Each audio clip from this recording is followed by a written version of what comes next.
Buenas, en esta clase vamos a ver el segundo principio de la termodinámica para sistemas cerrados, planteado ahora a través de la forma tradicional, y vamos a ver también el concepto de exergía, que va a ser el concepto con el cual vamos a cerrar esta primera parte de la materia. Vamos a empezar por definir lo que es una máquina térmica. Por máquinas térmicas nos vamos a referir a dispositivos que se usan para convertir calor en trabajo. Acá tenemos un esquema representativo de lo mismo. Y las máquinas térmicas van a compartir cuatro características, más allá de la naturaleza de cada máquina. La primera característica en común va a ser que reciben calor de una fuente a una temperatura alta, ¿sí? Consideramos que este círculo es la máquina térmica, entonces cualquier máquina térmica, más allá de lo que pase acá adentro, que lo vamos a analizar ya en la segunda mitad de la materia, vamos a ver máquinas térmicas en particular. Ahora las definimos en forma general y consideramos entonces que una máquina térmica es cualquier dispositivo que recibe calor de una fuente a una dada temperatura, convierte parte de ese calor en trabajo, ¿sí? Entonces tenemos un trabajo neto de salida, rechaza calor, rechaza parte del calor que recibió hacia algo que vamos a denominar sumidero. Los sumideros van a ser entonces fuentes de energía que lo que hacen es recibir calor, así como vamos a llamar principalmente con la palabra fuente a las fuentes térmicas que entregan calor. Muchas veces van a ver que se utiliza la palabra sumidero para aquellas fuentes térmicas, también son fuentes térmicas, pero que lo que hacen es recibir calor por parte del sistema. Y por último, la característica general de las máquinas térmicas es que todas van a operar en forma cíclica internamente, ¿sí? Entonces acá adentro el proceso que ocurra va a ser un proceso cíclico. Reciben calor desde una fuente a una alta temperatura, parte de ese calor se convierte en trabajo de salida, que es para lo que vamos a usar la máquina térmica, para generar trabajo, y parte del calor que entró sale, entonces se desecha, digamos, hacia una fuente térmica denominada sumidero, que son las fuentes térmicas a temperaturas menores. La máquina térmica más conocida es la denominada máquina térmica de Carnot o simplemente ciclo de Carnot. Es un proceso cíclico desde ya y enteramente reversible. Nosotros a esta altura ya sabemos que un proceso de estas características enteramente reversible no es más que un proceso ideal al cual entonces podríamos buscar llegar, ¿sí? Si bien en la práctica hay irreversibilidades que son difíciles de reducir o de evitar, los procesos ideales presuponen un techo o un máximo al cual podríamos aspirar a llegar. Entonces, la máquina térmica de Carnot va a ser de alguna manera la que nos dé el máximo al que buscamos llegar a partir de este tipo de procesos que plantean las máquinas térmicas. El ciclo de Carnot está compuesto por dos evoluciones adiabáticas reversibles y dos evoluciones isotérmicas reversibles. Entonces, cualquier máquina de Carnot, ya sea que se lleve a cabo a través de sistemas cerrados o a través de procesos de flujo estacionario, como les pongo acá, siempre va a estar compuesto por dos evoluciones adiabáticas reversibles y dos isotérmicas reversibles. Los procesos de flujo estacionario son los procesos que vamos a ver en la segunda mitad de la materia, que son los procesos en sistemas abiertos. Y para sistemas cerrados les dejo acá un ejemplo, que es simplemente un ejemplo, porque como ya les digo, acá estamos empezando a revisar todo lo que es el tema de las máquinas térmicas y vamos a hacer el análisis de la segunda ley de la termodinámica a través de todos estos conceptos. Sin embargo, el ciclo de Carnot entrando adentro del proceso cíclico lo vamos a ver con mayor profundidad en la segunda mitad de la materia. A partir de este esquema les doy un ejemplo de un ciclo de Carnot, en el cual lo lleva a cabo es un gas ideal, es el caso particular de un gas ideal, porque conocemos las evoluciones, las formas de las evoluciones. Fíjense que del punto 1 al punto 2, entonces vamos a través de una expansión isotérmica reversible, en el cual nuestro sistema intercambia calor con una fuente caliente, esa es el sufijo C, una fuente caliente a una temperatura Tc, ¿sí? Que es la misma temperatura que el sistema todo el tiempo. Entonces la variable involucrada va a ser el calor que nuestro sistema recibe desde esa fuente ATC. Desde el punto 2 al punto 3 vamos a través de una expansión adiabática reversible, como nos dice la definición del ciclo de Carnot, Del punto 3 al punto 4 vamos a través de una evolución isotérmica reversible a una temperatura inferior a la primera. Entonces fíjense que ya transitamos dos temperaturas, esta TC y ahora esta TF. A partir de esta evolución de 3 a 4, lo que hace es el sistema ceder calor a lo que llamamos sumidero, ¿sí? Una fuente térmica que recibe calor, eso es lo que denominamos sumideros. Y del punto 4 vuelve nuestro sistema al punto 1 a través de una compresión adiabática reversible. Entonces, primer punto a destacar, el proceso es cíclico, ya dijimos que es un ciclo el de Carnot, entonces partimos de un punto, transitamos diferentes evoluciones y volvemos al punto inicial para volver a transitar todo el proceso de nuevo. Recuerden que por cada ciclo que cumple nuestro sistema, nosotros estábamos en condiciones de asegurar, de afirmar que cualquiera de las propiedades termodinámicas, como ser la energía interna, la entalpía o la entropía, se anulaban, ¿sí? Al ser cíclico el sistema, entonces cualquier función de estado, digamos, no presentaba variaciones. Eso por un lado. Por otro lado, también podemos reconocer en este esquema que el área representada, o sea, el área que queda enmarcada dentro de las cuatro trayectorias o dentro de la trayectoria total cíclica, corresponde al trabajo neto de salida, ¿sí? Al ser positivo, fíjense que cuando vamos en este sentido, vamos a obtener trabajos positivos y cuando volvemos hacia valores de volumen menores, lo que vamos a obtener son trabajos negativos. El neto es el área sombreada y corresponde a un trabajo positivo, un trabajo realizado por el sistema, que es el objetivo de cualquier máquina térmica, ¿sí? A partir de haber recibido calor desde alguna fuente, transformar parte de ese calor en trabajo neto y otra parte desecharla como calor hacia un sumidero. Vamos a definir a la eficiencia térmica como la fracción de la entrada de calor que se convierte en trabajo neto. Recuerden que siempre vamos a estar, en el resto de la materia, vamos a estar definiendo eficiencias como el cociente o lo que vincula a lo que queríamos obtener respecto de lo que pagamos, digamos, para obtener eso que queríamos obtener. En este caso, lo que pagamos vamos a considerar que es el calor que extraemos de la fuente caliente, ¿sí? Ya que el calor, lo que llamamos QF o el calor desechado al sumidero, es la parte del calor que no se convirtió en trabajo.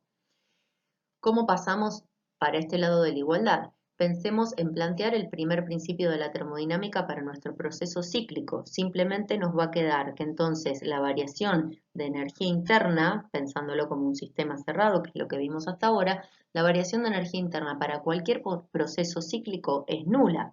Por lo tanto, lo que nos va a quedar es que el trabajo neto es igual al calor neto para sea lo que sea que pase adentro de nuestra máquina térmica, sea un ciclo de Carnot o cualquier otra máquina térmica que vayamos a analizar. Siempre se va a cumplir que el delta U va a ser 0 y por lo tanto el trabajo neto va a ser igual al calor neto, ¿sí? Ahora, el calor neto va a ser, por supuesto, la suma del calor que recibió nuestro sistema desde la fuente caliente más el calor que desechó nuestro sistema hacia la fuente fría, cada uno con su signo, ¿sí? Entonces, llegamos a esta expresión y esta expresión es válida para cualquier máquina térmica. Recuerden de la primera diapositiva las definiciones de lo que es una máquina térmica y las 4 características que compartían. Ahora, pasando en particular a una máquina térmica reversible, el caso de una máquina térmica de Carnot, esta misma expresión que vemos acá nos queda expresada de esta manera y tienen la demostración en el material de apoyo en PDF que les preparamos, ¿sí? Entonces, solamente para Carnot vale esta expresión de que primero, a esta expresión 1 menos la temperatura de la fuente fría sobre la temperatura de la fuente caliente, lo vamos a utilizar bastante y lo vamos a conocer como justamente el rendimiento de Carnot. Eso por un lado. Por otro lado, desde ya recuerden que este cociente de temperaturas es en temperaturas absolutas. Y por otro lado, recuerden entonces que a esto llegamos a partir de haber aplicado el rendimiento térmico, o sea, la eficiencia térmica de una máquina térmica para el caso particular de que nuestra máquina sea una máquina térmica reversible. Entonces, para cualquier máquina térmica reversible que funcione bajo los conceptos de Carnot, esta va a ser la expresión que represente a su eficiencia.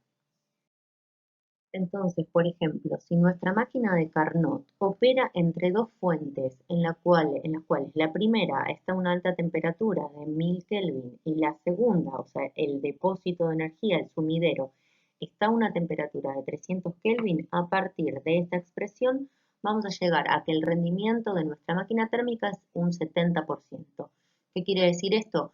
Que de todo el calor que reciba nuestra máquina térmica de esta fuente a alta temperatura, solamente y a lo sumo vamos a poder transformar el 70% en un trabajo útil, en un trabajo aprovechable. El resto se va a desechar, ¿sí? Y recuerden entonces que este va a ser el rendimiento que solamente aplica a las máquinas reversibles y entonces nos va a estar dando un techo, un máximo al cual podamos llegar. Operando entonces con cualquier máquina térmica entre estas dos fuentes, con estas dos temperaturas fijas, podríamos obtener a lo sumo un 70% de su energía aprovechable en forma de trabajo útil.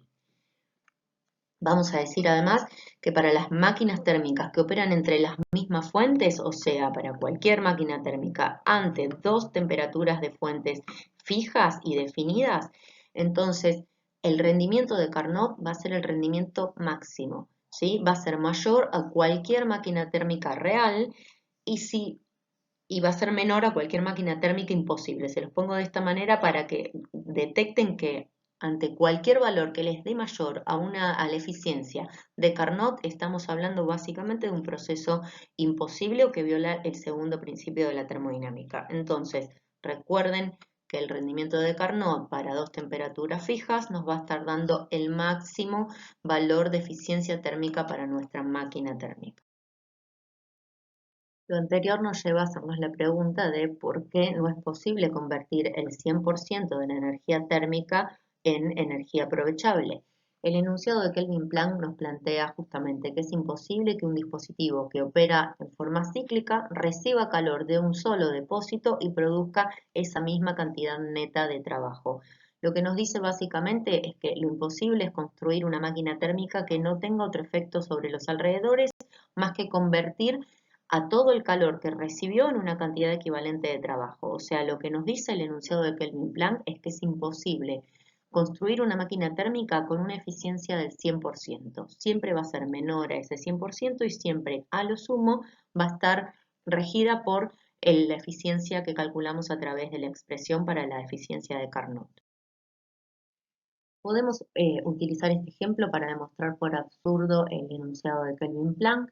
Dijimos que una máquina térmica entonces es cualquier proceso cíclico que recibe calor desde algún depósito de energía térmica, entrega calor a otro depósito de energía térmica y se utiliza para realizar un trabajo neto.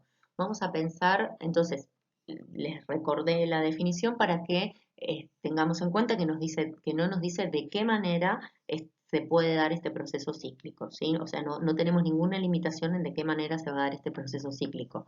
Entonces pensemos un ejemplo práctico con un cilindro con un pistón y dos topes.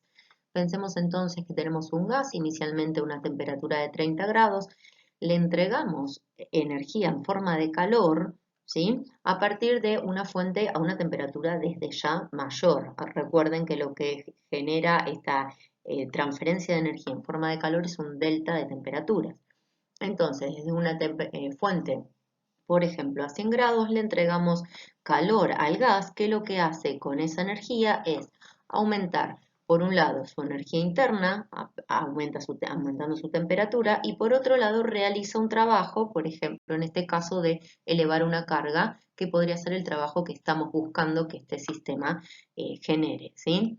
Entonces, en una instancia 2, lo que vamos a hacer es evaluar que entonces lo que pasó acá fue que la parte de este calor que recibió el sistema lo utilizó para elevar la carga y parte de esa energía la utilizó para elevar su temperatura, ¿sí? En este ejemplo nos dicen que, por ejemplo, entonces este trabajo que se obtuvo es de, por ejemplo, 15 kilojoules. Como en realidad lo que buscamos es que nuestro proceso sea cíclico, vamos a pensar que retiramos la carga y dejamos volver al pistón hacia abajo, ¿sí? Pero lo que necesitamos también es que el gas, al volver el pistón hacia abajo, no solamente recupere su volumen inicial, ¿sí? Recuerden que al estar descansando sobre las trabas, la presión ya, por más que le vuelva a poner la carga, la presión entre este instante y este instante va a ser la misma. Lo que nos falta ahora es restaurar la temperatura para volver al estado inicial propiamente dicho. Ahora, para volver a restaurar la temperatura, nuestro sistema tiene que haber perdido energía en forma de calor y de la única manera que puede hacerlo es estando en contacto con una fuente térmica a una temperatura menor, ¿sí? Recuerden que la flecha del calor se da desde una temperatura mayor a una temperatura menor. Como acá se dio en este sentido, en este caso tendría que darse en un sentido inverso. Por lo tanto, necesita nuestro sistema estar en contacto con una fuente de energía a una temperatura menor. Por lo tanto, lo que demostramos es que necesitamos que nuestro sistema deseche por lo menos una parte del calor que fue entregado en esta primera instancia. De manera similar, el enunciado de Clausius nos plantea que es imposible construir una máquina térmica o un dispositivo que solamente tenga como objetivo extraer energía en forma de calor desde una fuente a una temperatura inferior y solamente transferir esa energía hacia un ambiente más caliente.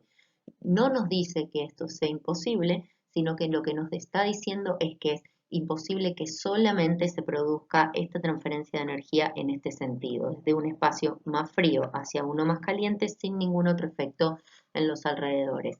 Nosotros sabemos que un refrigerador común, una heladera, ¿sí?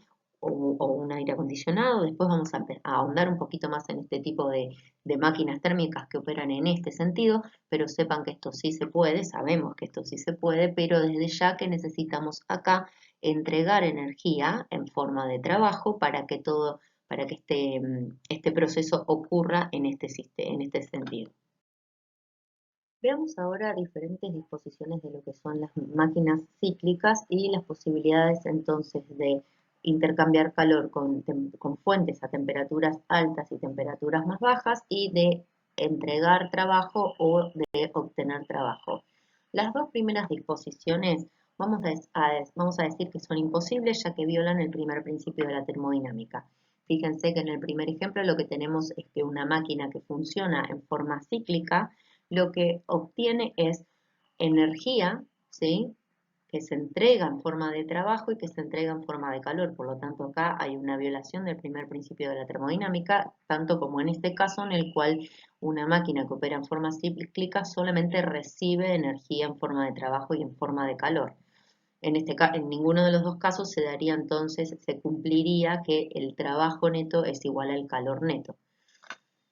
Los siguientes ejemplos son posibles y son inversas entre sí, que quiere decir que en este caso lo que se hace es obtener calor de una fuente caliente, extraer, perdón, calor de una fuente caliente, obtener trabajo y desechar una fracción del calor hacia una fuente más fría. En el segundo ejemplo lo que se hace es extraer calor de una fuente más fría a partir a su vez de consumir trabajo para entregar calor hacia una fuente más caliente. Vamos a volver sobre esta idea. Los ejemplos 5 y 6 son posibles pero no tienen sentido. ¿Por qué no tienen sentido? Porque de nada serviría extraer calor de una fuente caliente, además entregarle energía en forma de trabajo a un sistema para solamente tirar, digamos, esa energía en forma de calor a un sumidero. Lo mismo en este caso, de nada, no tendría ningún sentido que se le entregue energía en forma de trabajo a una máquina cíclica que lo único que haga sea disipar calor hacia dos fuentes diferentes. O sea, no tendría sentido como máquina térmica, ¿sí? Y por último, los que tenemos son dos ejemplos que lo que hacen es violar el segundo principio de la termodinámica, ya que violan el enunciado de Kelvin Planck y de Clausius. En el primer caso se viola el enunciado de Kelvin-Planck porque fíjense que lo que se hace es extraer calor de diferentes fuentes, pero simplemente extraer calor y transformarlo todo en un trabajo neto. Y en el segundo caso lo que se hace es extraer calor desde una fuente fría, entregar calor hacia una fuente más caliente y además obtener trabajo. O sea, no solamente que el ejemplo que vimos recién para el enunciado de Clausius suponía que acá no había ningún otro efecto, sino que acá encima se obtiene trabajo en este ejemplo. Entonces, vamos a denominar por dos cosas diferentes. Por un lado, la máquina número 3 es lo que llamamos máquina de Carnot y por otro lado, la máquina número 4 es lo que se conoce como bomba de calor. Las bombas de calor entonces son máquinas de Carnot que operan en el sentido contrario, operan al revés, ¿sí? Lo que hacen es extraer calor de una fuente fría a través de también utilizar energía que se le entrega al sistema en forma de trabajo para entregar calor residual a una fuente más caliente. Esto es lo que se usa para refrigerar ambientes más fríos. A esto vamos a volver, hacia esta idea vamos a volver principalmente cuando veamos procesos cíclicos. Vamos a anunciar ahora los dos principios de Carnot, que si bien un poquito ya los vimos, los vamos a anunciar de manera formal. El primer principio de Carnot nos dice que la eficiencia térmica de una máquina térmica irreversible siempre va a ser menor que la eficiencia térmica de una máquina térmica totalmente reversible, siempre y cuando la comparación la estemos haciendo entre máquinas térmicas que funcionen entre las mismas fuentes de calor, ¿sí? O fuente y depósito. El segundo principio de Carnot es similar, pero lo que nos dice es que la eficiencia térmica de dos máquinas térmicas totalmente reversibles que operan entre las mismas fuentes de calor o fuente y depósito van a ser iguales. Entonces, siempre vamos a estar regidos por cuáles son las temperaturas de las fuentes entre las cuales operan nuestras máquinas térmicas, y el primer principio lo que nos dice entonces es que una máquina térmica totalmente reversible siempre va a tener una eficiencia mayor que una que sea irreversible, y la segunda es que nos dice justamente que vamos a poder comparar dos reversibles operando entre esas dos mismas fuentes, van a tener siempre la misma eficiencia térmica. Vamos a demostrarlo por absurdo. Imagínense que tenemos entonces una fuente térmica a una dada temperatura alta y un sumidero a una determinada temperatura más baja. Vamos a hacer operar entre esas dos fuentes dos máquinas térmicas. Por un lado, una máquina térmica irreversible, por otro lado, una máquina térmica reversible. Entonces, en los dos casos vamos a suponer que la fuente térmica a alta temperatura entrega la misma cantidad de calor QH a las dos máquinas, ¿sí? Para demostrar por absurdo lo que vamos a plantear, justamente va a ser un absurdo, algo que ya sabemos que va a violar el principio de Carnot, y vamos a decir que a través de la máquina térmica irreversible vamos a obtener una cantidad mayor de trabajo que la que obtendríamos a través de la máquina reversible, ¿sí?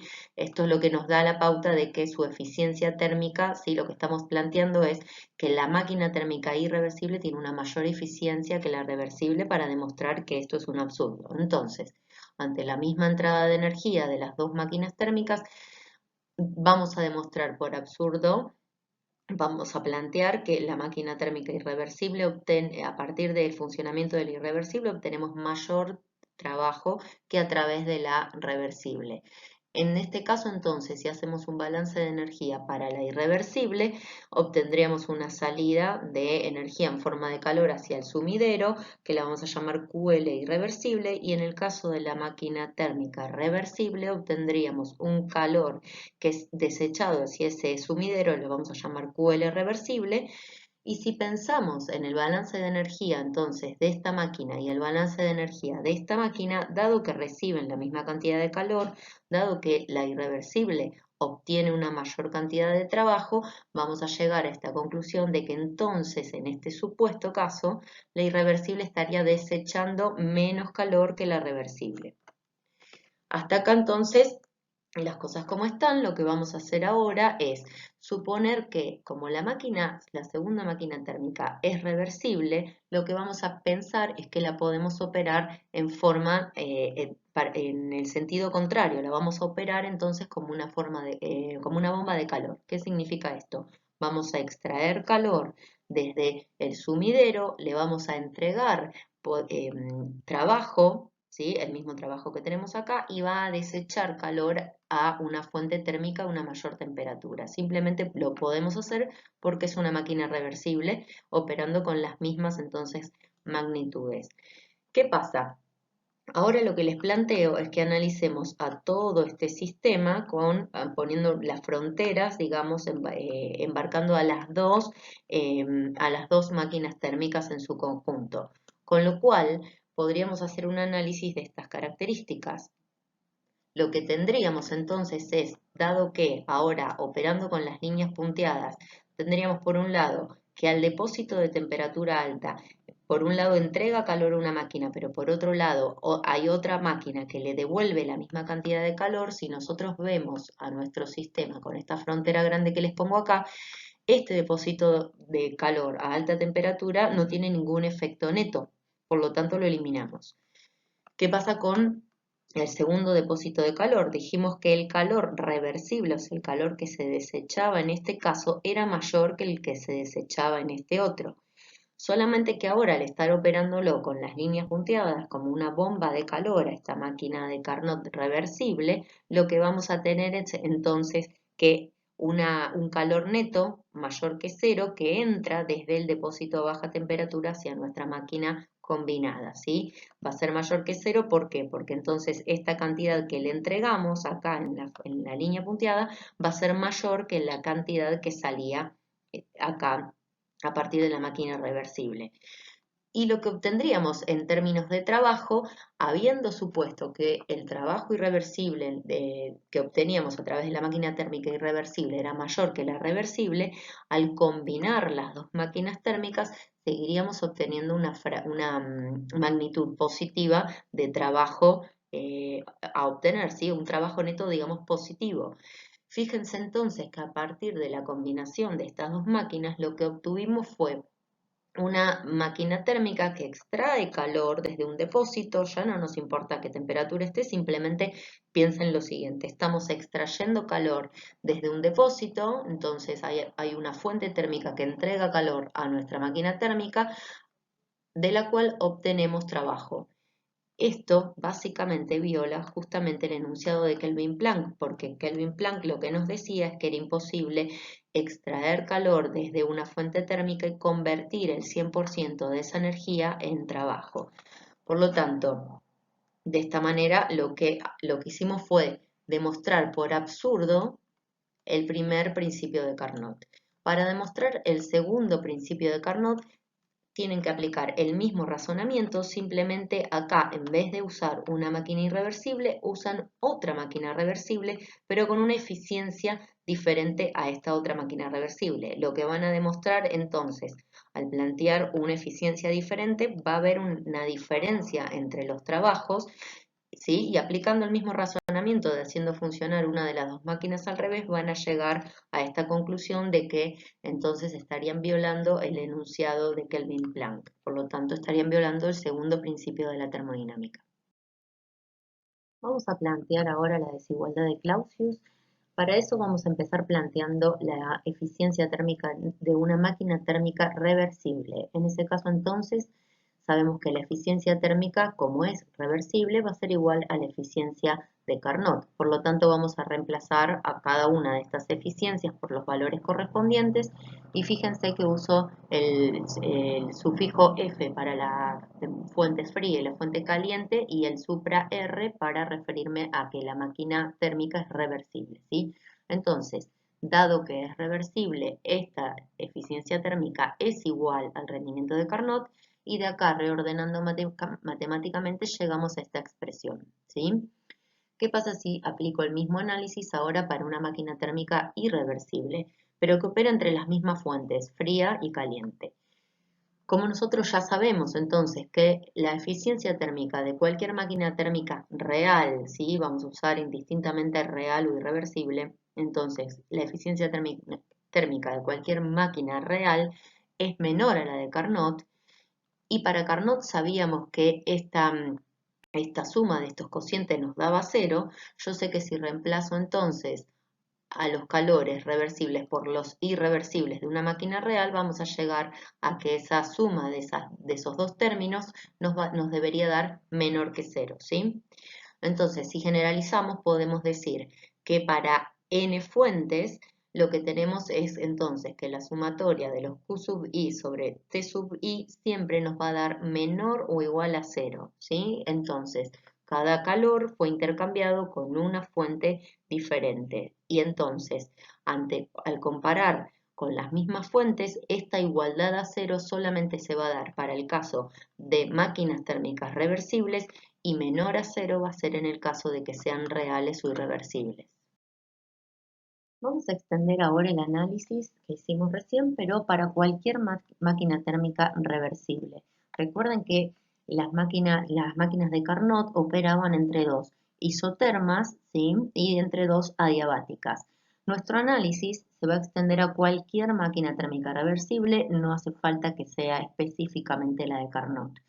¿Por qué? Lo que vamos a pensar es que cualquier ciclo que se dé en este espacio, por ejemplo, de este diagrama, va a poder ser transitado en forma interna, es una manera así de representar cómo puede ser transitado, a través de infinitos ciclos de Carnot. O sea, que esta línea que nosotros vemos acá como curva, que nos marcaría una trayectoria reversible de un ciclo teórico reversible, en realidad lo podemos formar por ir achicando cada vez más estos ciclitos que voy marcando acá, ¿sí? Que podríamos pensar a esta trayectoria como que cada uno de los puntos que la componen en realidad fue parte de un ciclo de Carnot, o sea que puedo construir esta curva en negro a partir de achicar lo suficiente estas evoluciones isotérmicas, adiabática, isotérmica, adiabática. Entonces, a partir de componer muchos ciclos de Carnot uno al lado del otro, de manera que entonces se anule esta trayectoria de acá con el siguiente, podemos ir recorriendo cada uno de los puntos de esta trayectoria circular como si fuese infinitos ciclos de Carnot superpuestos.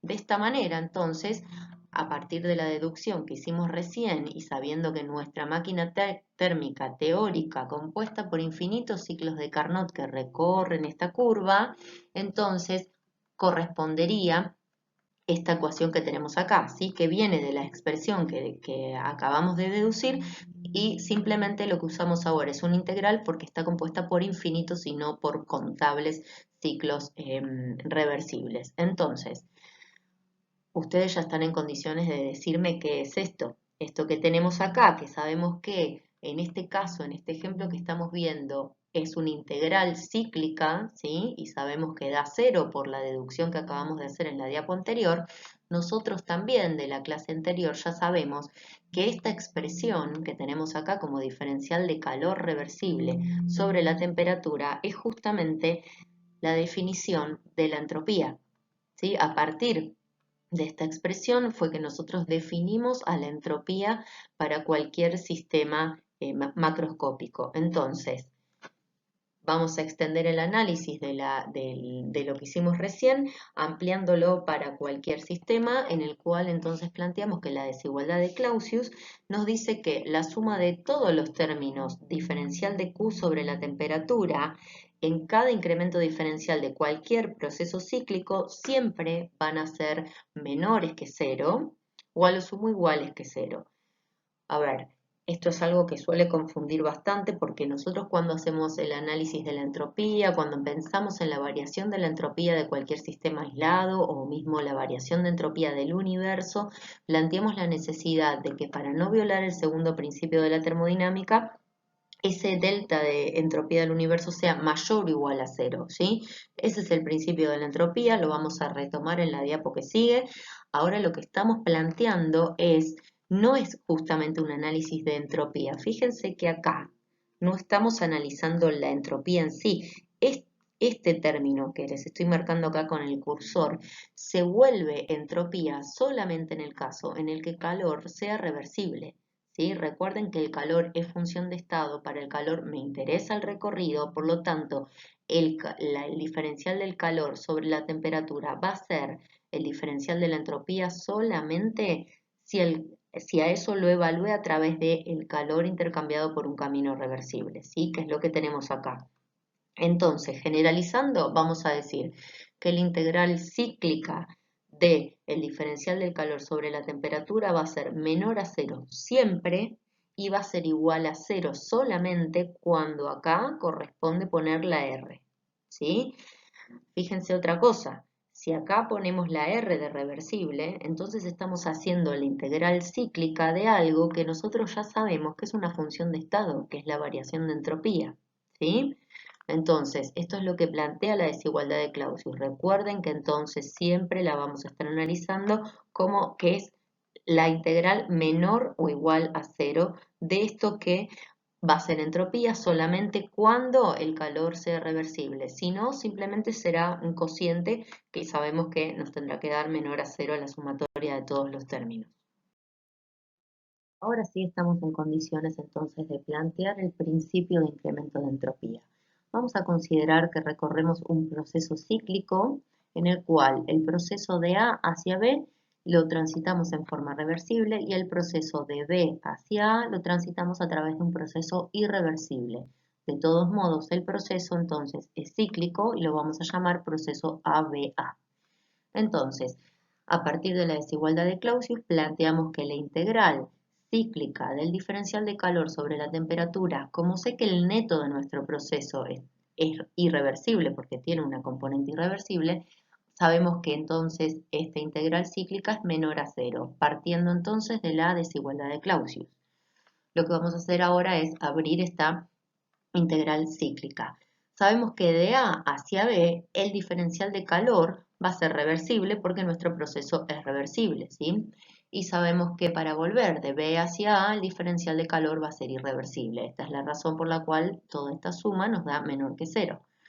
Ahora, ¿qué pasa si yo paso restando este término para el otro lado? ¿Sí? Pasamos este término para este lado, nos quedaría con un signo menos acá, pero como esta evolución es reversible, puedo dar vuelta el sentido de integración y eliminar ese menos, ¿sí? Recuerden que esto es muy importante, doy vuelta el sentido de integración para eliminar el menos solamente para el término del proceso reversible porque lo puedo revertir justamente. A partir de esto, ustedes saben que la integral de B a A del diferencial de calor reversible sobre la temperatura, por definición, es la variación de entropía del proceso que parte de B y termina en A, ¿sí? Donde el punto inicial es B y el punto final es A. Por lo tanto, la integral de B a A del diferencial del calor de cualquier proceso irreversible va a ser siempre menor a la variación de entropía que lleva desde este punto inicial a este punto final. Lo vamos a seguir, ahora lo vuelvo a repetir. Piénsenlo de otra manera, podemos pasar de acá a acá también sin, evitando este paso que tenemos acá. Fíjense que esta primera integral nosotros ya sabemos que por definición es la variación de entropía entre el punto inicial A y B, por lo tanto es la entropía de B menos la entropía de A. ¿Sí? Si se dan cuenta de esto en este primer paso, simplemente reemplazan el delta de entropía acá. Recuerden que acá están yendo desde A hacia B, por lo tanto es la S final que es B menos la S inicial, y la pasan para el otro lado, con lo cual cambia el sentido, ¿sí? Simplemente porque lo pasamos restando para el otro lado. Entonces, a la conclusión a la que llegamos es que la integral del diferencial de calor sobre la temperatura para un proceso irreversible siempre va a ser menor a la variación de entropía entre esos dos puntos. Seguimos analizando un poquito más y vamos a generalizar entonces para cualquier sistema cerrado, vamos a decir que la variación de entropía de cualquier sistema cerrado, tal como lo tenemos escrito acá, siempre va a ser mayor o a lo sumo va a ser igual a la integral entre el estado inicial y final del diferencial de calor sobre la temperatura, ¿sí? ¿Cuándo se va a dar esta igualdad? Cuando el diferencial de calor sea reversible, o sea, cuando el proceso que me llevo del estado inicial al estado final es un proceso reversible. En ese caso, esa variación, esta integral, perdón, va a ser la variación de entropía. Dicho en forma diferencial, lo podemos expresar de esta manera. Entonces, Si generalizamos un poquito más y a nuestro sistema cerrado lo planteamos como un sistema aislado, recuerden que nosotros a los sistemas cerrados los planteábamos como un sistema que podía estar además acompañado por otros subsistemas que podían ser los alrededores, ¿sí?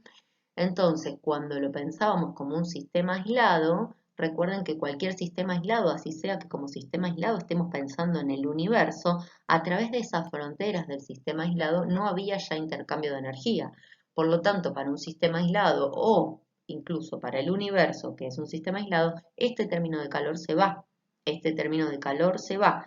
Por lo tanto, nos queda que la variación de entropía para cualquier sistema aislado va a ser mayor o igual a cero, o planteado en forma diferencial nos queda de esta manera, cuando va a ser entonces mayor que cero para cualquier proceso espontáneo y va a ser igual a cero para cualquier proceso reversible. Lo que acabamos de demostrar entonces es que la entropía, la función entropía, siempre va a aumentar en presencia de irreversibilidades para cualquier sistema aislado. Es por eso que decimos entonces que la generación de entropía es mayor o igual a cero, o la variación de entropía del universo es mayor o igual a cero. Mayor cuando hay irreversibilidades, igual cuando se trata de un proceso ideal. Por último, vamos a ver el concepto de energía aplicado a sistemas cerrados. Vamos a definir a la exergía como la disponibilidad de energía, o sea, la energía del sistema en un estado especificado que es posible convertirse en trabajo útil. Entonces, para empezar a hacer este análisis, vamos a plantear lo siguiente. Lo primero que vamos a hacer es definir al estado muerto. El estado muerto, piénsenlo como un ambiente que se encuentra a una temperatura fija de 298 Kelvin y una presión fija de una atmósfera. Siempre al estado muerto nos vamos a referir con esta temperatura y esta presión, independientemente de cuál sea la temperatura del día en el cual estemos analizando el proceso. Piénsenlo de esta manera. En los procesos que analicemos para la República Argentina, por decirlo fácil, vamos a considerar que T0 es 298 y P0 es una atmósfera. Entonces, a no ser que nos digan que el proceso que estamos planteando en nuestro problema está situado, se desarrolla en algún lugar diferente del planeta, nosotros siempre vamos a usar T0 298 y P0 una atmósfera. Ahora, ¿qué es este estado muerto? Este estado muerto es un ambiente, es una región que está más allá de los alrededores del sistema, más allá del recinto con el cual nuestro sistema está intercambiando energía. Entonces, es un ambiente, es como un ambiente general, ¿sí? Que está más allá de las fronteras de nuestro sistema y que además lo que pasa en nuestro sistema y en el intercambio con los alrededores no lo afecta. Sería algo así como pensar, bueno, la temperatura media en Buenos Aires, y por decir Buenos Aires puede ser cualquier lugar del país porque lo usamos siempre de la misma manera, es 298 y consideramos que siempre vamos a estar en una atmósfera. Esto quiero que les quede claro porque después van a encontrar varios problemas en los cuales les dicen la temperatura ambiente ese día era de 20 grados. Bueno, no importa, la temperatura ambiente ese día era de 20 grados, pero el estado muerto lo tomamos como un punto, como un parámetro fijo con estos dos valores que les digo acá. Ahora, ¿para qué nos interesa tanto esto de definir el estado muerto? Vamos a decir que todo sistema que esté alejado del estado muerto puede realizar trabajo útil. Y esto es así, vamos a pensarlo de esta manera. Si bien ya les digo, en el estado muerto se fija la presión y la temperatura, nos vamos a deshacer de una de las dos variables para pensarlo un poco más fácil en el razonamiento, ¿sí? Les muestro un ejemplo acá en el que pensemos que la presión la fijamos en una atmósfera, así ya nos deshacemos de esa variable. Pensemos en la temperatura. Entonces, planteamos que nuestro estado muerto está acá, en lo que pongo acá como en una línea negra. Lo que nos dice esta expresión acá abajo es que cualquier sistema que esté alejado de este estado muerto puede realizar trabajo útil. ¿Qué es lo que nos está diciendo? Que cualquier sistema que se encuentre por encima o por debajo de este valor puede volver a este estado entregando trabajo útil. A ver, ¿Por qué puede volver a ese estado? Porque justamente piensen que cualquier sistema que esté alejado de este estado, que sería como un estado medio general para la región en la que lo estamos analizando, cualquier sistema, si yo lo dejo evolucionar libremente, va a tender a llegar a ese equilibrio, porque cualquier sistema va a tender siempre a llegar a un equilibrio termodinámico con lo que lo esté rodeando. Si yo cualquier sistema que esté a una temperatura superior a estos 298 lo dejo evolucionar libremente, el sistema solito va a llegar a esta temperatura de equilibrio, ¿sí? Con sus alrededores, en este caso con el estado muerto. Si yo parto de un sistema que está por debajo, que está a una temperatura más fría, también va a tender a llegar a este equilibrio con lo que denominamos estado muerto. Y que lo que nos dice este principio es que o bien por encima o bien por debajo se encuentre la temperatura, el mismo análisis pueden hacerlo con la presión también, pero o bien nos encontremos a temperaturas superiores o a temperaturas inferiores, el sistema espontáneamente tenderá a llegar a este equilibrio de estado cero, ¿sí? De estado muerto, y en ese camino, en volver a ese equilibrio, podríamos llegar a aprovechar la energía que tenía cuando estaba alejado, transformándola en trabajo útil. Planteándolo de otra manera, entonces, cualquier sistema que se encuentre en el estado muerto no tiene energía disponible, ¿sí? Recuerden entonces que todo sistema va a tender a llegar al equilibrio con este estado muerto. Entonces, cualquier sistema que se encuentre en este estado, a no ser que generemos un cambio desde afuera, no se va a mover de este estado. Entonces, cualquier sistema que se encuentre lejos de ese estado tiene energía disponible y ahora vamos a analizar cuánto de esa energía se puede llegar a aprovechar como trabajo útil. Sin embargo, pensemos otra cosa. Nosotros perfectamente sabemos que tenemos sistemas que están a esta temperatura y los podemos alejar perfectamente. Ese sería el caso entonces en el cual nosotros desde afuera le aumentamos la disponibilidad de energía a un sistema a través de entregarle o bien energía en forma de calor o bien energía en forma de trabajo. Piensen lo siguiente, si partimos de un sistema que está en equilibrio con el estado muerto, un sistema a 25 grados, perfectamente puedo aumentar su temperatura o también puedo disminuir su temperatura. Para cualquiera de estos dos mecanismos voy a tener que entregar desde afuera energía en forma de calor o en forma de trabajo para que esto suceda. Una vez que hayamos hecho eso y una vez que hayamos alejado a nuestro sistema del estado muerto, lo que hicimos fue aumentarle la disponibilidad de energía, ¿sí? Entonces, repito el concepto ahora pensándolo como variaciones. Si yo tengo un proceso que parte desde acá arriba y llega espontáneamente al estado muerto, partió de un estado de una gran disponibilidad de energía y llegó a un estado de menor o cero, en este caso, disponibilidad de energía, con lo cual redujo en su proceso esta disponibilidad de energía que llamamos exergía. ¿Sí? Mismo si lo pensamos desde acá, un sistema que está, por ejemplo, a una temperatura por acá y que evoluciona de la manera que sea, más allá del camino que haya tomado, evoluciona, por ejemplo, hasta acá, se acerca al estado muerto, otra vez lo que hace es disminuir en este camino su disponibilidad de energía o, hablando en términos termodinámicos, lo que disminuyó de acá hasta acá fue la exergía. En el caso del ejemplo que les di antes, en el caso de que a un sistema en un estado en particular lo alejemos aún más del estado muerto, a ese sistema lo que estamos haciendo es aumentar su disponibilidad de energía y entonces la variación de esta función que llamamos exergía va a ser positiva. Ahora vamos a ir viendo cómo desarrollamos esto, pero quiero que les quede claro que no es que no puedo mover un sistema, lo puedo alejar del estado muerto, eso me cuesta energía que tenemos que entregar o pagar, digamos, de alguna manera, ¿sí? Y si al sistema lo dejamos evolucionar libremente, volvería naturalmente a este estado. Vamos a empezar este análisis planteando el caso más simple, que es un sistema que solamente está en contacto con el estado muerto. Vamos a plantear el primer principio de la termodinámica, y vamos a reemplazar al término del calor, fíjense que lo voy a plantear siempre en forma diferencial y lo vamos a integrar recién a lo último, esto es importante.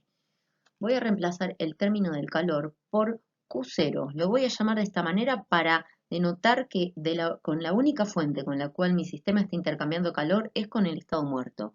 Entonces, si mi sistema se encuentra a una temperatura mayor a la del estado muerto, la evolución, al estar solo en contacto con este estado, la evolución tenderá a hacer que mi sistema llegue a un estado de equilibrio termodinámico con dicho estado, cediendo calor a el estado muerto, que funcionaría como una fuente a una temperatura T0.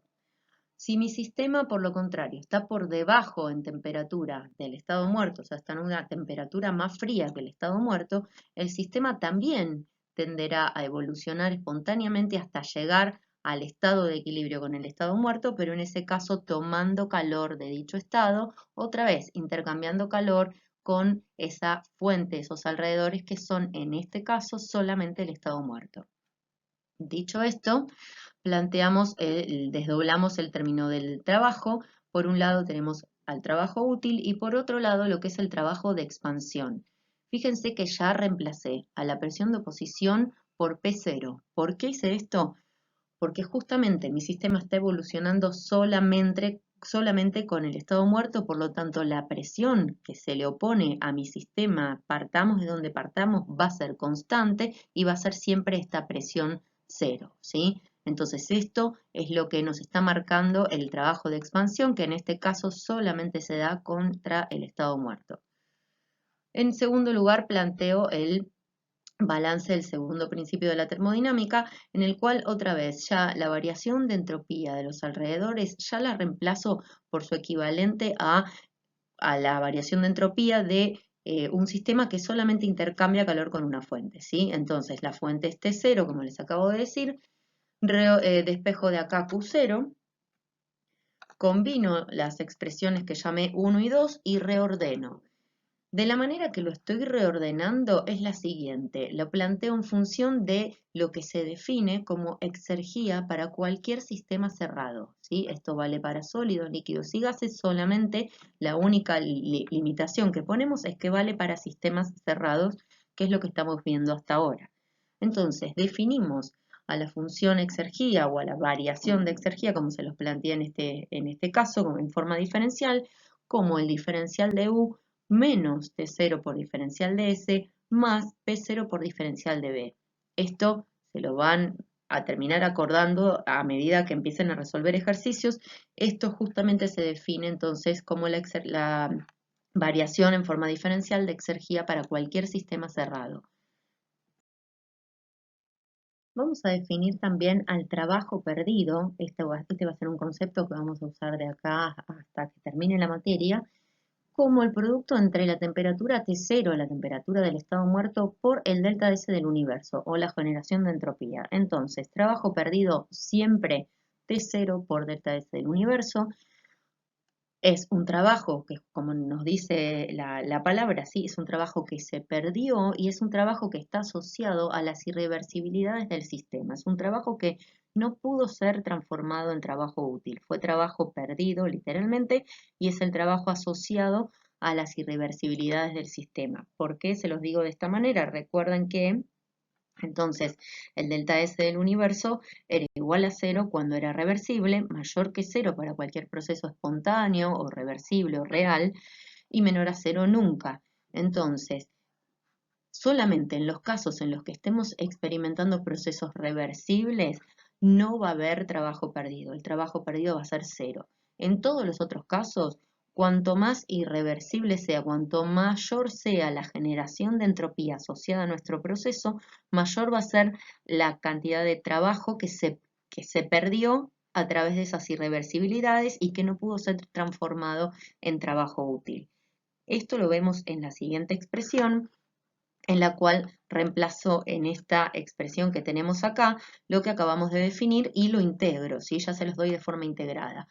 Nos queda entonces que el balance de exergía para un sistema cerrado que solamente está en contacto con el estado muerto, es este caso en particular, ¿sí? Nos queda expresado de esta manera, donde con exergía con la C arriba me refiero al sistema cerrado, y la variación de exergía, entonces, para este caso particular va a ser igual a menos la suma del trabajo útil y el trabajo perdido.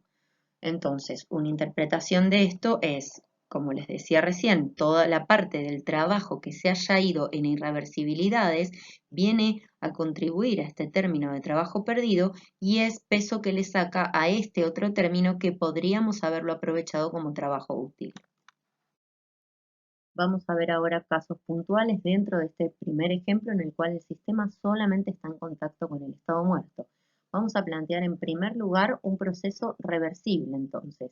Para un proceso reversible, el término de trabajo perdido va a cero, con lo cual el trabajo que nos quedaba va a ser el trabajo útil máximo, es el máximo trabajo que podríamos obtener a través de un proceso reversible. ¿Sí? En realidad lo vamos a llamar, nosotros nos vamos a, se los pongo así porque lo van a encontrar también así en alguna bibliografía, pero nosotros nos vamos a referir a trabajo útil óptimo porque no siempre va a ser trabajo obtenible, a veces va a ser trabajo que entregamos y nosotros ya sabemos que a partir de procesos reversibles se obtiene la mayor cantidad de trabajo para procesos que entregan trabajo y se requiere la menor cantidad de trabajo para procesos que insumen energía en forma de trabajo, ¿sí? Fíjense que en este caso pasé el menos para este lado porque lo que estamos pensando en este caso es que teníamos un sistema que estaba alejado del estado muerto y que todo lo que hizo al estar en contacto con el estado muerto fue evolucionar hacia ese estado, con lo cual redujo su capacidad o su disponibilidad de energía. ¿Se acuerdan el grafiquito que les había mostrado acá? Entonces, al estar alejado del estado muerto y habiendo evolucionado hacia dicho estado, lo que se redujo fue su disponibilidad de energía. Esa disponibilidad de energía la evaluamos a través de la función exergía. Entonces, a cualquier sistema que solo está en contacto con el estado muerto y que se encontraba inicialmente lejos de él, necesariamente lo que le pasó a este delta fue una disminución, ¿sí? Entonces, con este menos lo que hacemos es anular esa disminución y lo que nos da la pauta entonces es que sería trabajo que podríamos haber obtenido, ¿sí? Al acercarnos, al haber disminuido la energía de nuestro sistema, al habernos acercado a ese estado muerto. Entonces, para el caso del proceso reversible, el trabajo que obtendríamos es el máximo, ¿sí? Porque no tenemos trabajo perdido, como les digo. Para el caso número 2, ejemplo número 2, un proceso que sabemos que es irreversible. La diferencia con este caso anterior va a ser la siguiente, que en este caso, además de trabajo útil que podríamos obtener, ¿sí? Vamos a tener un trabajo perdido asociado, con lo cual el trabajo real va a ser menor al trabajo máximo que podríamos haber obtenido, que lo vamos a llamar de ahora en adelante trabajo útil óptimo. Una cosa que me parece importante destacar acá es que la variación de exergía del sistema, me voy a estar refiriendo entonces con esta C a un sistema cerrado y siempre para sistemas, después vamos a ver la asociada a la fuente, ¿sí? Pero esta variación de exergía va a ser la variación de exergía del sistema y como ya les dije en otras oportunidades, la variación de exergía del sistema va a ser una función que podemos considerar como función de estado. Ahora volvemos en un ratito a eso, pero acá me parece importante mencionarlo ya porque más allá de que hayamos ido a través de un proceso reversible o a través de un proceso irreversible, mientras los estados iniciales y finales sean los mismos, este valor y este valor son iguales, ¿sí? Entonces acá ya podemos empezar a interpretar que ante un proceso determinado que pasa en mi sistema desde un estado alejado del estado muerto hasta el estado muerto, puedo haber aprovechado toda esa energía en forma de trabajo útil si iba por el camino reversible, o puedo haber aprovechado solo una fracción de esa energía yendo por un camino irreversible en el cual tuve un trabajo perdido, un trabajo asociado a las irreversibilidades que se perdió y que no lo pude aprovechar como trabajo útil, ¿sí? De todos modos, este trabajo útil óptimo es el mismo en los dos porque lo estoy igualando a la variación de exergía del sistema en este caso, ¿sí? Entonces, esto nos da la pauta de qué fracción del trabajo para un determinado proceso puedo llegar a realmente aprovechar. El último caso es un proceso en el cual no tenemos trabajo útil, entonces sacamos este término de acá y llegamos a que entonces, si lo que pasó fue que partimos de un sistema que estaba alejado del estado muerto y por solo ponerlo en contacto con el estado muerto llegó a un equilibrio termodinámico con él, pero yo no aproveché ese trabajo, todo el trabajo que podría haber hecho, que es este que está acá, otra vez, fue trabajo perdido, ¿sí? Entonces, otra vez, la variación de exergía, si el estado inicial y final en los tres casos es el mismo, esto vale lo mismo para los tres casos. Y esto, que es igual al trabajo útil óptimo o ese máximo, lo aprovechamos o desaprovechamos dependiendo el camino que hayamos tomado en cada caso. Para el camino reversible lo podríamos haber aprovechado por completo si poníamos algún dispositivo que transforme ese trabajo en trabajo útil, ¿sí? Para el camino irreversible siempre habría una cuota de trabajo perdido a través de las irreversibilidades, y para un proceso en el cual yo no aproveché esa disminución de la disponibilidad de energía que estaba dada acá, si yo no la pude aprovechar de ninguna manera, habrá sido todo trabajo que se perdió en forma de irreversibilidades. Esto queda como un criterio de espontaneidad, pero me parece importante remarcar que es un criterio de espontaneidad que solamente se aplica a este ejemplo, ¿sí?, de sistemas que solamente están en contacto con con el estado muerto. En lo que sigue no vamos a aplicar esta desigualdad como criterio de espontaneidad para la exergía. Sí, para el trabajo perdido, desde ya que sí, ¿sí? Lo que no nos va a quedar igual va a ser esto. Sigamos. Bueno, empezamos a complejizar un poquito más los ejemplos. En este caso les presento un sistema que está en contacto con el estado muerto también, pero con otras fuentes. Cuando pongo n fuentes me refiero a que son fuentes finitas, ¿sí?, que las puedo contar. Entonces, además de que está en contacto con el estado muerto, que es una fuente a T0, en este caso vamos a estar en contacto con n fuentes más. Aplico el mismo análisis, aplico el balance del primer principio, pero ahora al término del calor lo desdoblo en el calor que fue intercambiado con el estado muerto, Q0, más n calores más que intercambió mi sistema con n fuentes diferentes. Y hacemos el mismo análisis que antes para el trabajo útil y para el trabajo de expansión, que la presión sigue siendo la del estado muerto. Cuando pasamos al balance de entropía, vemos entonces que ahora, además de este término, tenemos que agregar al término de variación de entropía de los alrededores o de fuentes térmicas asociadas a las otras n fuentes. Reordenamos esto, despejamos el término de calor, combino la ecuación que llamé 3 y 4 y reordeno, y me guardo de este lado lo que habíamos ya definido como variación de exergía de mi sistema. Dejo de este lado todos los términos que están asociados a intercambios de energía en forma de calor, los dejo de este lado de la igualdad, y del otro lado términos que sé que están asociados a trabajos. Vamos a definir entonces a partir de esta expresión que tenemos acá a la variación de de exergía térmica o a la variación de exergía de las fuentes como menos la sumatoria de los calores sub i por este término 1 menos T0 sobre T sub i, que surge de combinar esto de acá, y que nosotros ya sabemos que este término nos resulta conocido porque justamente es el factor de Carnot, ¿sí? Entonces le aplicamos a la variación de exergía térmica el factor del rendimiento de Carnot.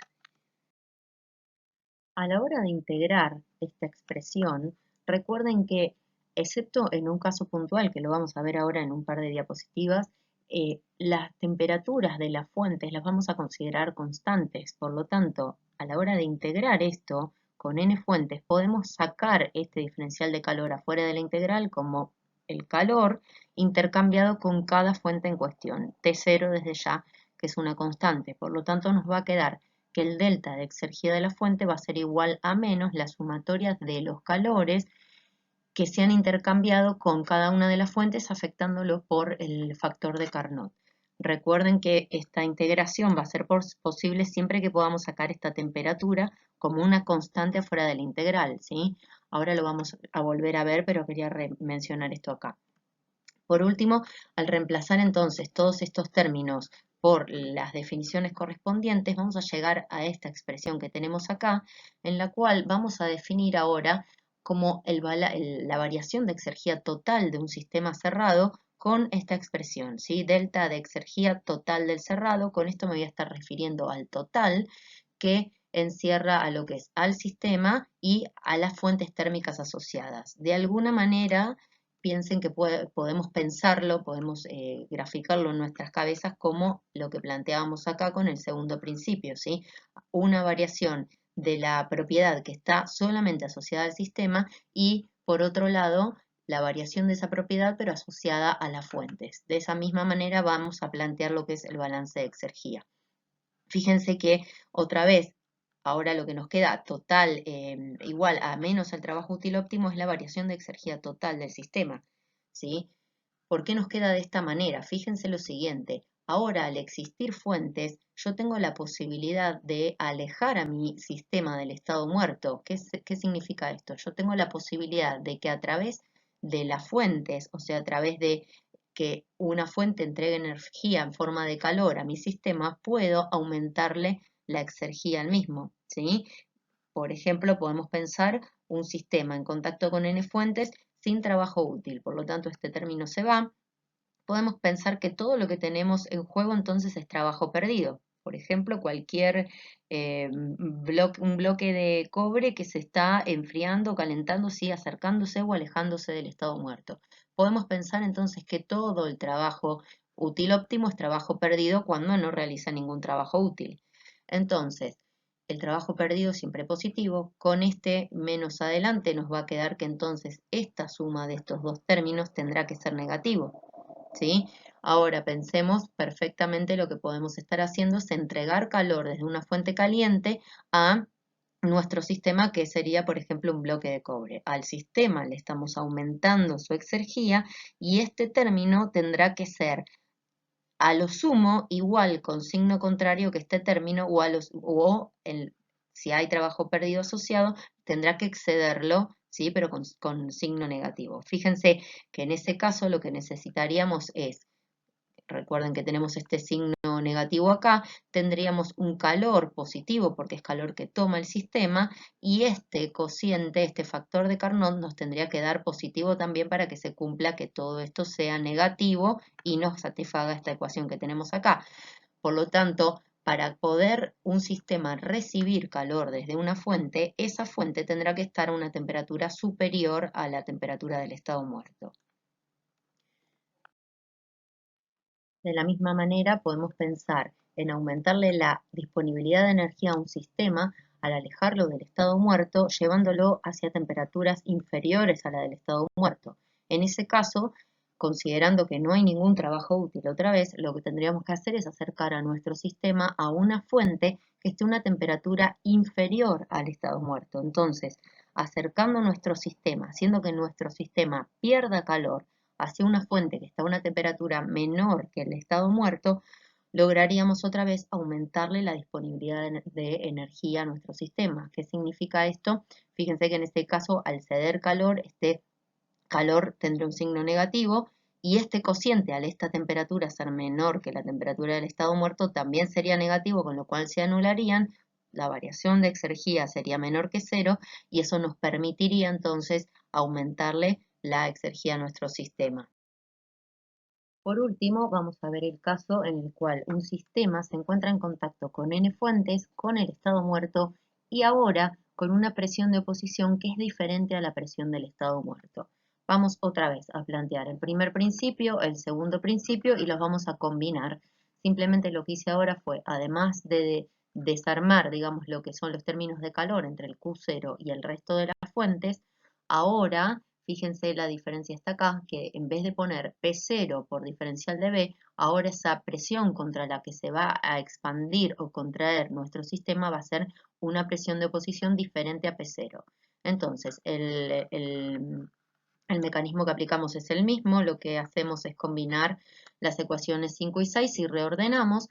Otra vez me llevo para este lado todo lo que tenga que ver con el sistema, todo lo que se parezca a exergía, ¿sí? Que ya lo hemos definido, y todo lo que sean los términos de calor, ¿sí? Me quedan de este lado. Del otro lado voy a dejar todo lo que tenga que ver con expresiones de trabajo. Entonces, lo que vamos a hacer ahora a ambos lados de la ecuación es sumar P0 por delta B. Fíjense que de este lado nos falta el agregarle P0 delta B para que esto pase a ser lo que nosotros conocemos como función exergida de un sistema. Entonces, para remediar eso, vamos a sumar P P0 por diferencial de B de este lado de de la igualdad y de este otro lado. Y llegamos a esta expresión que tenemos acá abajo, en la cual sí, ya identificamos la variación de exergía. Por otro lado, todo lo relacionado con la variación de exergía de las fuentes, ¿sí? Y de este lado nos queda lo que es el trabajo útil. Ya reemplazo a P de oposición por diferencial B por el diferencial del trabajo de expansión, el trabajo perdido, que es esto que tenemos acá, y además le sumé este P0 diferencial de B como una corrección.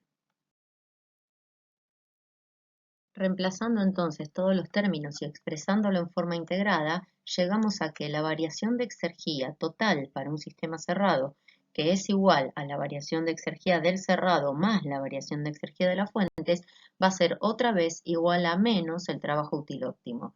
Pero el trabajo útil óptimo entonces para un sistema cerrado en contacto con el estado muerto, las n fuentes y una presión de oposición diferente a P0 va a ser la suma de todos los trabajos que conocemos. En primer lugar, el trabajo útil, el trabajo de expansión propiamente dicho, como la integral de la presión de oposición por diferencial del volumen, habiendo seguido la trayectoria que haya seguido. El otro trabajo que conocemos es el trabajo perdido y incluimos esta corrección que habíamos incluido de este lado, entonces le restamos, le ponemos el menos acá porque se compensa con el menos de este lado. Entonces, esto es lo que en realidad se conoce como el trabajo de expansión realizado en contra del estado muerto, ¿sí? Lo expresamos directamente como P0 por delta B a partir de la integral porque la presión 0 es una presión constante que la podemos sacar afuera de la integral. Compilando todo lo que vimos para exergía, y esto va a ser entonces lo que van a aplicar para resolver problemas como un caso general, y lo van a ir reduciendo a medida que encuentren términos que podamos prescindir, ¿sí? Entonces, para cualquier sistema cerrado, la variación de exergía está dada por esta expresión que tenemos acá, la variación de exergía del sistema, ¿sí? Recuerden que esto es propio del sistema y que lo vamos a poder pensar como una función de estado. Ahora volvemos sobre eso. Entonces, esta es la definición de variación de exergía para un sistema cerrado.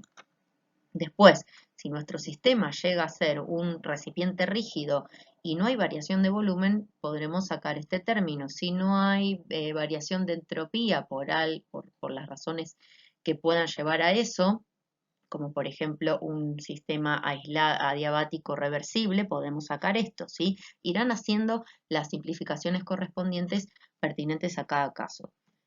La variación de exergía para n fuentes siempre la van a plantear de esta manera. Fíjense que ya se las di en forma integrada porque les dije que tenemos n fuentes. N fuentes son fuentes, un número finito de fuentes, por lo tanto, si tenemos un número finito de fuentes, lo vamos a poder integrar considerando que cada fuente operó a una temperatura internamente reversible y constante, que son estas T de fuente que llamamos acá. ¿Sí? Entonces, para un sistema que opera con n fuentes, que van a ser todos, excepto el caso que vamos a ver ahora en la próxima diapositiva, la expresión de variación de exergía nos quedaría de esta manera. Si tenemos una sola fuente, simplemente quedará menos Q por unos menos T0 sobre la temperatura de la fuente con la que se intercambió ese calor, ¿sí? Si hay más de uno, se desarrollará la sumatoria. Y si nuestro proceso fue a través de un sistema aislado, o sea, si tuvimos un proceso adiabático, todo este término se va, ¿sí? Entonces, la variación total de exergía para sistemas cerrados nos va a quedar expresado de esta manera, en donde lo que hice acá fue simplemente expresar la variación de exergía del sistema. Acá reemplazamos la de la fuente y sepan que la variación de exergía total del cerrado es igual a menos el trabajo útil óptimo. Cada vez que les pidamos que realicen el balance exergético, le vamos a estar pidiendo que planteen por un lado el balance de exergía y por otro lado que comprueben ¿sí? Que se cumpla esta igualdad, ¿sí? Que la variación total de exergía para el sistema cerrado sea igual a menos el trabajo útil óptimo. Y el trabajo útil óptimo lo determinarán de esta manera. Para un sistema cerrado va a ser la suma de todos los trabajos conocidos y lo vamos a estar corrigiendo con este término P0 delta B. ¿Sí? Entonces será el trabajo útil más el perdido más el de expansión asociado realmente a nuestro sistema y le vamos a restar este P0 delta B. Recuerden que al restarlo, con este menos que está acá, queda el más, que fue el que le sumamos de este lado, ¿sí? Algunas aclaraciones sobre la exergía. En primer lugar, van a encontrarla en la bibliografía como exergía, como disponibilidad de energía o también conocida a través de esta función. Principalmente en los libros de termodinámica para ingeniería química lo van a encontrar expresado simplemente como exergía, pero vale mencionar que lo pueden encontrar de esta manera. Por otro lado, la variación de exergía del sistema puede ser interpretada como una función de estado. Para nosotros, una función de estado, además de que tiene que cumplir con esta condición de que las derivadas parciales cruzadas sean iguales, nosotros sabemos que la condición que cumplen las propiedades que son función de estado es que solamente dependen del estado inicial y del estado final. Entonces, la variación de exergía para cualquier sistema solamente va a estar dada, va a estar determinada por el valor de sus propiedades en el estado de equilibrio inicial y en el estado de equilibrio final después de un determinado proceso. ¿Por qué les digo que puede ser interpretada y no les aseguro que es una función de estado como si venimos diciendo con la entropía, la energía interna o la entalpía? Esto se los decimos de esta manera porque la exergía también, además de depender de las propiedades intrínsecas del sistema, depende también de dos propiedades que son externas al sistema, que son la presión y la temperatura del estado muerto. En cuanto esas dos variables cambien, esta función también cambia y ahí es donde a algunos autores les hace ruido que la variación de exergía sea llamada función de estado. Pero dado que nosotros no vamos a analizar un proceso en un contexto que empieza en un contexto y termina en otra locación del planeta, vamos a considerar que la temperatura T0 y la presión P0 van a ser constantes a lo largo del análisis de cualquier proceso que vayamos a analizar y por lo tanto la variación de exergía del sistema desde ya va a poder ser interpretada como una función de estado. ¿Qué implica esto? Y algo que es muy importante, en procesos cíclicos la variación de exergía es igual a cero. Entonces, esto es una ayuda grande también para cuando vayan a resolver problemas. Un proceso cíclico no solamente es cuando les planteamos un ciclo en sí, sino que es cualquier proceso que comienza en un punto y que a través de varias evoluciones sucesivas vuelve al mismo punto inicial. Entonces, como una ayuda, recuerden que la variación de exergía para un proceso cíclico es igual a cero, con lo cual el análisis exergético se simplifica muchísimo si ustedes tienen en cuenta esto que vemos acá. De esta manera, para cualquier proceso cíclico, entonces la variación de exergía del ciclo va a ser igual a la variación de exergía de todas las fuentes que hayan estado involucradas en nuestro proceso, lo cual a su vez otra vez será igual a menos el trabajo útil óptimo. Esto nos va a quedar expresado de esta manera, con lo cual, en vez de tener que andar haciendo el cálculo para cada una de las etapas que formaron parte de nuestro proceso cíclico para determinar en la variación de exergía del ciclo, cuando les pedimos la variación de exergía o el análisis exergético asociado a un proceso cíclico para el proceso total, simplemente planteen esto que está acá. Fíjense que en este caso entonces nos va a quedar que la variación de exergía total del ciclo es la de las fuentes, la asociada a las fuentes, que a su vez esto va a ser igual a menos el trabajo útil óptimo y el trabajo útil óptimo solamente al ser un ciclo va a estar formado por el trabajo útil y el trabajo perdido. Recuerden que tanto el trabajo de expansión como el término de P0 por delta B los eliminé en este caso por tratarse de un proceso cíclico en el cual el volumen inicial y el volumen final coinciden. Por lo tanto, no hay trabajo de expansión neto, no hay trabajo de expansión contra el estado muerto neto y el balance exergético para cualquier proceso cíclico nos queda expresado de esta manera. Por último, vamos a analizar la exergía, la variación de exergía de las fuentes cuando nuestro sistema evoluciona en forma reversible. Nosotros ya sabemos que para que esto ocurra, nuestro sistema tiene que haber intercambiado calor con infinitas fuentes, ¿sí? Entonces, en ese caso, lo que vamos a hacer es plantear a la variación de exergía, ahora en vez de como simplemente la sumatoria, hacemos el límite de cuando n tiende a infinito para esa sumatoria, de lo que definimos como variación de exergía de la fuente. Esto por definición es la integral, justamente entre un estado inicial y un estado final, planteada en forma determinada, Como ya sabemos que nuestra evolución es reversible, al diferencial del calor lo puedo reemplazar directamente por el diferencial de un calor reversible porque tenemos la certeza de que la evolución fue por un camino reversible. Y el factor de Carnot nos va a quedar expresado como 1 menos T0 sobre la temperatura, que directamente la reemplazo por la temperatura del sistema, porque también, como sé que nuestro sistema evolucionó en forma reversible, sé que la temperatura de las fuentes y la de mi propio sistema todo el tiempo fueron a la par, ¿sí? Entonces, si la temperatura varió, fue variando a la par de lo que iba variando la temperatura de los alrededores o de las infinitas fuentes con las que mi sistema intercambió calor. Entonces, fíjense que aplicamos acá la distributiva. Por un lado, integramos simplemente el término diferencial del calor, que llegamos a que es, si bien el calor es reversible, va a ser el calor asociado a dicha evolución, ¿sí? Y por otro lado nos queda T0 por esta integral, que otra vez el valor de esta integral es para nosotros un valor ya súper conocido, es justamente la variación de entropía de la evolución. ¿Está? Entonces, la variación de exergía de una fuente cuando el sistema evolucionó intercambiando calor con infinitas fuentes, no podemos integrarlo en forma a través de una sumatoria, ¿sí? Sacando las temperaturas de las fuentes como constantes, sino que lo que consideramos es que se intercambió calor con infinitas fuentes. Entonces, de nuevo, ese calor fue reversible, por eso podemos expresarlo de esta manera. La temperatura fue todo el tiempo igual a la temperatura del sistema, por eso lo expresamos de esta manera, y llegamos entonces a que la variación de exergía de una fuente para evoluciones reversibles es igual a menos el calor intercambiado más T0 por delta S del sistema. ¿Qué pasa para el caso particular en que en que la evolución reversible haya sido isotérmica?